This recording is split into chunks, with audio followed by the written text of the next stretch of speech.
We're back to the Neil Haley Show here on the Caregiver Dave Celebrity segment. I'm excited to welcome the program Caregiver Dave Nasani. Dave, how are you? What's going on? I'm awesome here in sunny California in November, where you guys are probably freezing.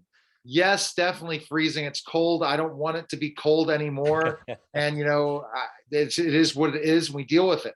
And our guest today, I know you're going to like this, Dave. And especially, I think you're going to like the topic, especially because you've done marriage counseling yourself in your career. And the title of this book is so catchy. But Danny's been on different shows from Huckabee. He's soon going to be on Penn and Teller. Go ahead and introduce him. I don't know where you find these great guests, Neil. Good for you. Danny Ray, best known as a world-renowned illusionist, performs mind-blowing trips with life-changing messages. That was tricks, by the way. Now he's pulling back the curtain to show how a great marriage is releasing the book, Can't Make Your Wife... No, I can't make my... Wait a minute. No, I can't make your wife disappear. I thought I was going to say my wife. Welcome to the show, Danny. Hey, thanks for having me on. Looking forward to it. Thanks. Nice to see both of you.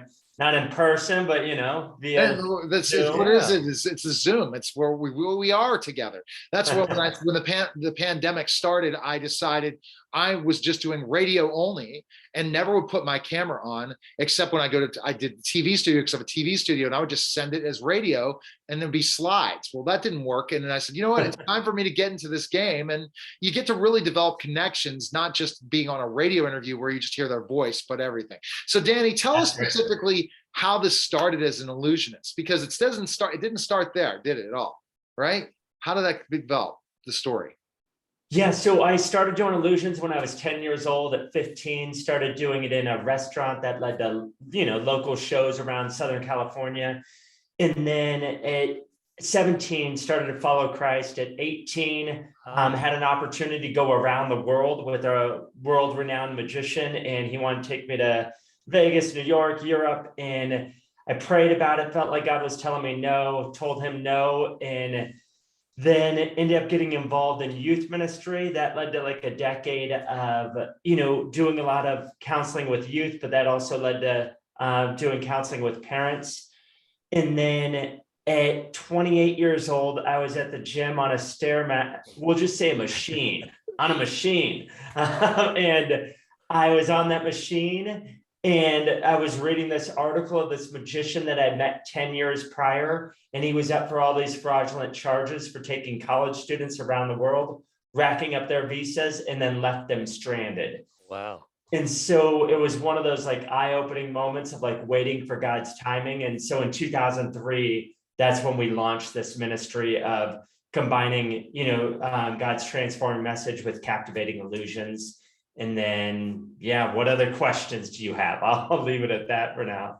Wow. It is so rare to find a magician who is not ashamed of the gospel. Good for you.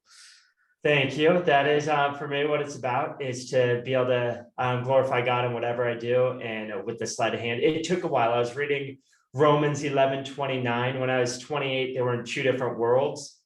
Do the magic over here, show the gospel over here. But I read Romans 11:29. It says God's gifts and his calling are irrevocable. And it was the first time I saw that these are in separate worlds and they need to be inextricable from one another so that I could live out the purposes that God's designed for me. Oh, that's great. Good for you. Good for you. Sounds like he's guiding you and directing you, and he's opening doors and you're walking through them. I am thankful for the doors he's opening. Yeah, my wife and I just celebrated 25 years. And as a part of that journey, we wanted to give back to the community. We started going to, marriage counseling and marriage seminars and marriage conferences, in our engagement and in our marriage. And we've had a lot of tips and advice and ideas that people have given us to help us out. And so we wanted to put a book together that would parallel the different magic concepts and the different biblical concepts and see where those intersect, and then put together a book that would encourage and empower people to just really have a thriving marriage. Awesome. And Danny, before we get to the book, I wanted to go more into, I loved your Huckabee segment. It was funny with the presidents and your leaders and all that stuff. And then everyone needs to watch it because it's funny, especially how Governor Huckabee kind of really reacted differently at the end of that, which was funny. But how do you kind of put your illusion and comedy, I think it's a mixture. You're an illusionist with comedy, right? And the gospel all mixed together. So when someone goes to see you perform, what should they expect? So I'm trying to create like the best, most magical, funny, interesting experience that I possibly can give. And then I want to intertwine God's word into that in a way that isn't cheesy. Like in 2003, and this isn't to put any other magicians or comedians down, but the few shows I saw it was a really funny show, like for the comedians. And then at the end, it would be like, oh yeah, and by the way, I'm a Christian. And it felt like an appendage to the show. And I saw a couple of magicians do that as well. And when I read that verse I told you about in Romans 11:29, I felt like they needed to be integrated. And so my first idea to integrate it was to force a card on somebody. And in the middle of the show, they reach in, they take a card, it just happens to be the King of Hearts, right? And so I go, oh wait, you took the King of Hearts, but I act like it's kind of off the cuff, like, wait, I need to stop, because anytime somebody takes the King of Hearts, I have to tell them about the King of Hearts, Jesus, he's the true king. And so then Wow. that would lead me into a message about Jesus and how he came down, so at this whole piece, I still do it every once in a while, but it was like my first piece of going, this is integrating it into the show instead of making it something that feels like, oh, now he's going to share the message. So yeah, there's a couple different ways that I share that way. Wow. Are we ready to talk about your book? Yes, let's go to the book. So why did you write it? What do you hope to accomplish by it? And it's out right now? It is out right now. It came out yesterday. Wow. So November 16th. So yeah, really, really thankful for that. Yeah. So why did I write it? Is to give back. We've been investing in a lot of marriage. As a pastor, you end up counseling a lot of married couples. And so we've had a lot of people over to the house over the years and really tried to, help them to live out the things that God's designed for their marriage. And so when about 2 years ago, we started to talk about what would it look like to put out a book for our 25th anniversary, kind of as a mile marker. And so my whole office was destroyed with paper everywhere and sticky notes and ideas and stories and biblical principles and things that we've learned. And then we started to put those into the chapters and put it all together. Yeah. So it's been a crazy journey, but really, really want to invest in couples. And I just think it's the heartbeat of our culture and society. Is the foundation is marriage. And we've got far away from that, but the more strong marriages we have in our communities, that impacts our families, impacts schools, impacts politics, impacts everything. And so I just go, we need to invest strongly in marriage. Wow, what a breath of fresh air, because when we hear the media, we're hearing just the opposite. And so good for you. See, and Dave, I wouldn't say the media. The media, we choose to create the media. This is the thing that people have to understand. You can go to specifically the high-end, big level media, or you can choose to consume any type of media. And that's the opportunity. There's an audience for everyone. I've been told that many times.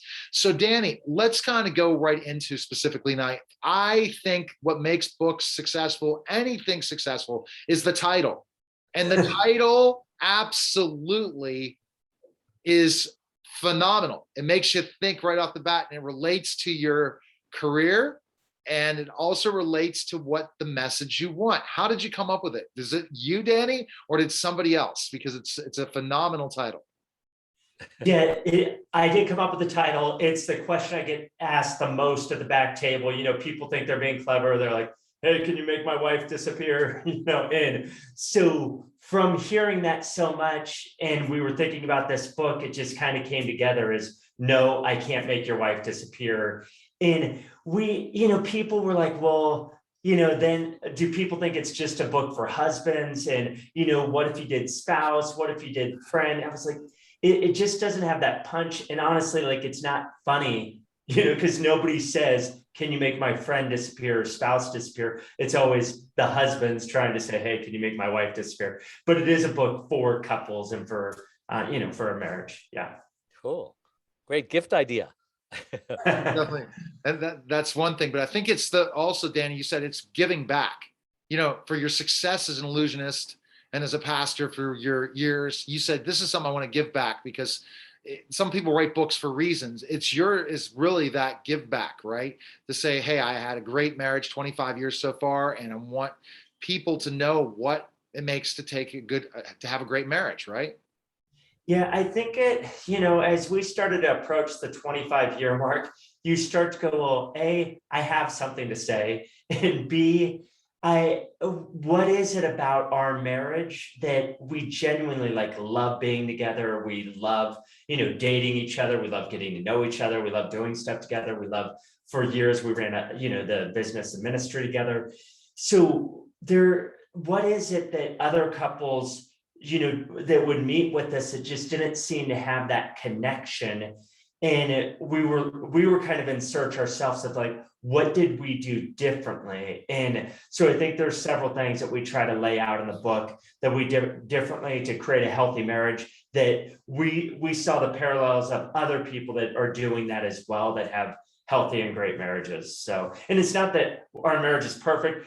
It's a marriage, 25 years, there's ups, there's downs, there's struggle, there's pain, there's suffering, there's loss, there's all those things. But what is it that has helped us to push through and stay on the same page? And those are the things that we were trying to lay out and look at in the book. Wow. I've been together 47 years with my wife, and Yes. our 25th was a great one. What's your secret? I mean, what is your success rate? I know you're dealing with two individuals with their own free wills. Are you saving more marriages than you're not? That's a funny question that I think nobody ever asked, but I like it, because we do feel like we have our wall of shame, where it's and it genuinely breaks our heart when we see couples that either I've done the ceremony for their wedding, and they've gone separate ways, and it just breaks your heart. You want to see people last, and you want to pour into them and see them thrive and just love being together. And there's times, here's the conclusion we've come to that way, is the responsibility doesn't lie on us, but I will say it is heartbreaking on our end, and we don't have 100% success by any means. I don't know what the number would be. There are more successes than failures, I know that, Right. but yeah, and even the ones that don't go through a divorce, they stay together, but there's not a deep love for each other in that marriage. It's well, as Christians, we can't go separate ways, so we should just stay together. It is just weird and not based on love and desire for one another. And so we keep pouring into those marriages and encouraging and trying to help them to live remarkably and all those things. So I'm assuming you and your wife were Christians when you got married, or did that happen later? yeah, I became a Christian at 17 years old. I met her the next year. She was 17, I was 18. Wow. In college, and then we got engaged December 30th, 1991, 4:30. Then yeah, we were engaged for 2.5 years. Don't necessarily recommend that. That was 3, but it really needs to be like this, So, but we did 2 aisles. We graduated one weekend. The next weekend we got married. 2 weeks after that, we moved to Colorado Springs to start my master's in divinity at Fuller Theological Seminary. And so, right here. that was. So what makes a great marriage, Danny? When you look at specifically enough trying to consult couples, and then sometimes those marriages don't work out, because especially when you say there's not love, but what makes a great marriage so that people are going through counseling can understand what do they need if they can keep that going? What are the things that are needed? Yeah, there's a lot to that. One of the things that we've seen in every marriage that we've worked with is when you learn to have the ability to forgive genuinely forgive and move forward from whatever the offense was, and then be able to be gracious. Like, I can't pull out of my driveway without my wife being like, hey, watch out for the fire hydrant. You know, I'm like, babe, I've been out of it, you know, like, but that's marriage, right? Is there's tension sometimes there, but I have to learn to give her grace and not just be frustrated with her and angry. And then it just starts us down a bad path as I go, okay, this is part of, like, she's working on, you know, like not saying anything, but at the same time, she will say something or she'll grab the handle. I'm like, we haven't left the driveway, right? So there needs to be forgiveness and grace, and not just like, this is what you always do. So one of the sections we talked about, you know, always and never statements and removing those from your language. And so yeah, to answer your question, I would say forgiveness and grace. I don't think it's any one secret, like, oh, here's the one secret, but that's a huge one. Another one is going to bed on the same page, like every day, just being on the same page. And so not letting the sun set on your anger. Is we really work hard on dealing with everything every single day and not putting stuff off till tomorrow where it could fester and turn into bitterness. Wow, that's awesome. So you've got 25 years marriage. Your career, I'm interested in your career. What did you do for money in the early years? Were you a magician? Did you have another job? When did being a magician, was it a hobby? Was it your source? Yeah, so it was a hobby for a number of years, and I would get gigs here and there, but our source of income was being a youth pastor. Early on, that was, you know, how we provided for the family. And then in 2003, we were praying through what would it look like to combine the message and the magic and really bring those two together. And so in 2003, I went down to 30 hours in January, then 20 hours in March, and, you know, down to 10 hours, to the point I went to the pastor and went, you know, 10 hours is basically like showing up on a Sunday morning. You know? And he was like, your presence is important. In June of 2003, we launched the ministry with, count them, 0 gigs, you know, but we were reaching out to different people and connecting with people. And we had an opportunity with National Youth Workers to do their convention. At that time, there was about 15,000 people that would go to the convention in 3 different cities.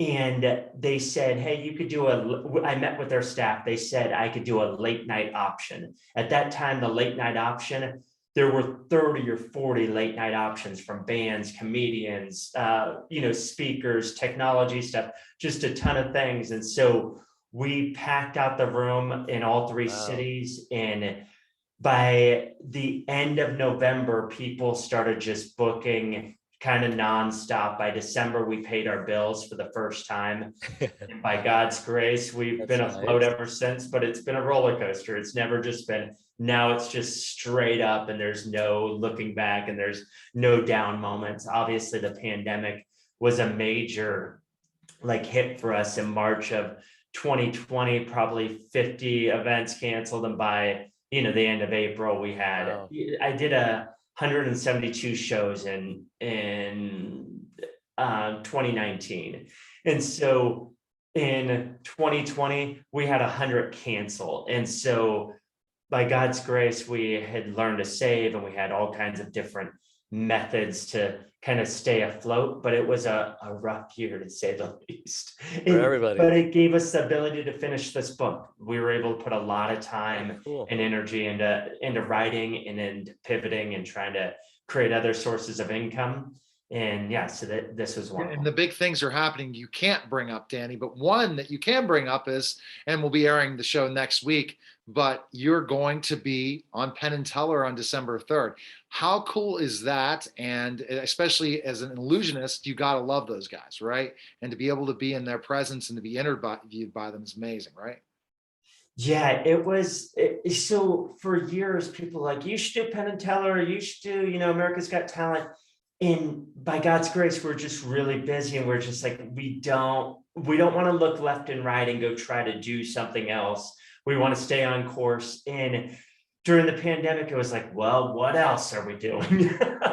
So February 27th of this year, I auditioned, sent in a tape, or a tape, a YouTube video, and unlisted, and they watched it, and apparently they liked it because they wrote back and said, "Hey, we want to work with you on a script."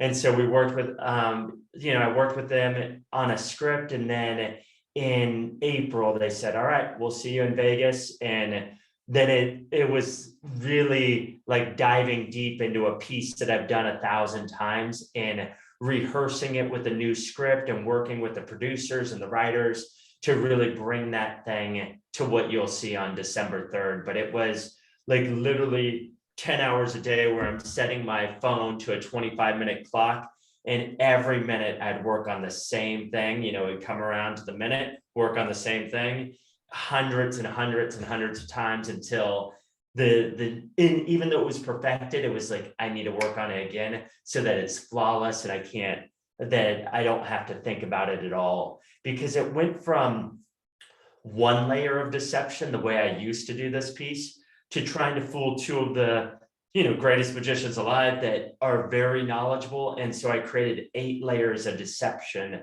to really try to fool them. So yeah. Now, I'm curious, with the way the world is these days, were you ever discouraged or had to decide, maybe the Christian thing wasn't going to work, or too many people were saying no? Did that ever happen? So 2008, we started a branch of our ministry called Run Your Race. And it was going to be for like the corporate section. And so I wrote an ebook that had 52 chapters in it about business principles, and we did videos, and we put together a website. We spent about $15,000 really trying to launch this. And literally, and by that summer, we went down to 0 gigs. No, there were 2 gigs in September. And I was at the penultimate gig, and we had no shows coming up. I was just like, God, what's going on? Is this it? Are we done?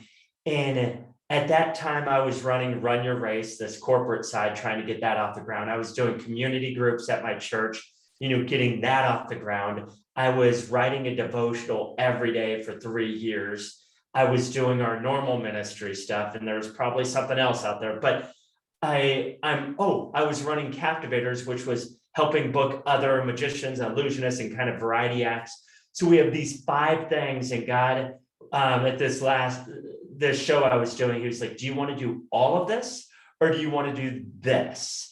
And we saw a great response to the gospel that night, and I was just like, God, I love doing this. And so literally my wife and I, we got on our knees that next day when I flew home, and we prayed, God, would you please open up the doors and we prayed for like a ridiculous amount of shows. I think it was 12 shows by the end of October, which was 6 weeks. So we've never booked that many in that short of a time.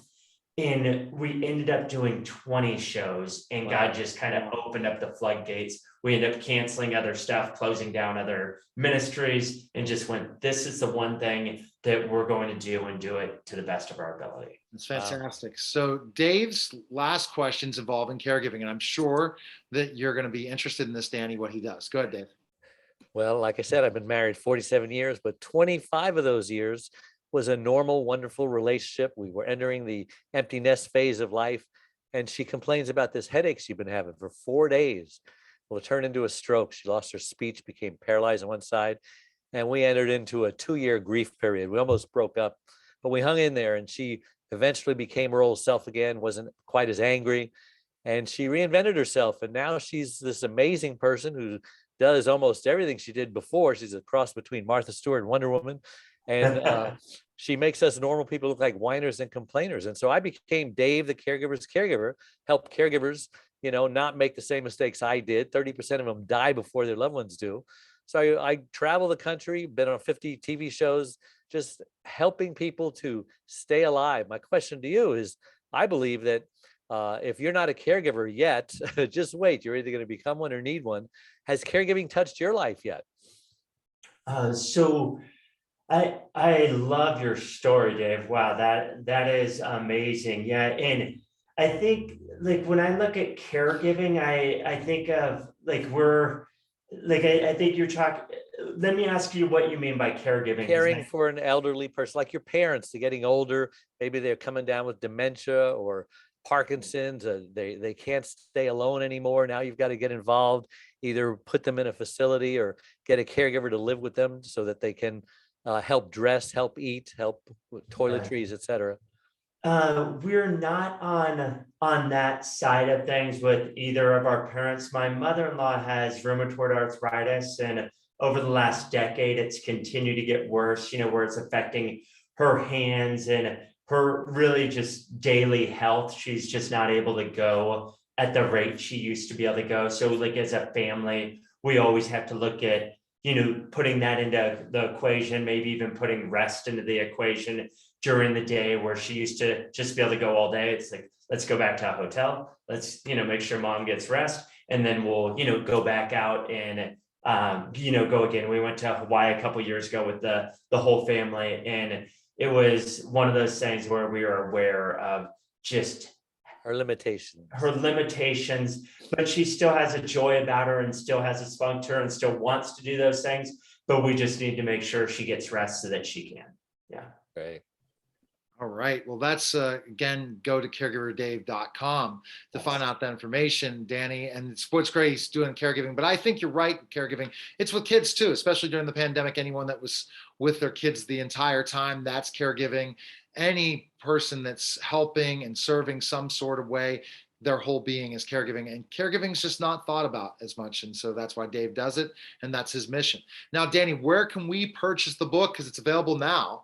And I want to check out your interview again with Huckabee. I think Dave needs to check it out as well. And then when Penn and Teller comes out, I'm sure you're going to have a link to that as well. But where can we connect with you? Where's the best place? Yeah, if you go to DannyRayMagic.com, you could get the book there. You could get it at local bookstores. You could get it on Amazon, christianbook.com. There's a number of places you could pick it up, wherever books are sold. Awesome. And Danny, a big announcement you can't announce yet, but you have to come back on the Neil Haley show to announce it, okay? When you have that. All right. That's fantastic. I want it for sure. Okay, best of luck. And I think it's just a great thing, and everyone needs to check him out, because I'm telling you, he's funny, he's interesting, and he brings a humor that's needed in this world, especially in a tough, difficult time. So thanks again, Danny, for stopping by, and take care, Dave. And we'll see you guys. That was the Caregiver Dave celebrity segment. Take care, guys.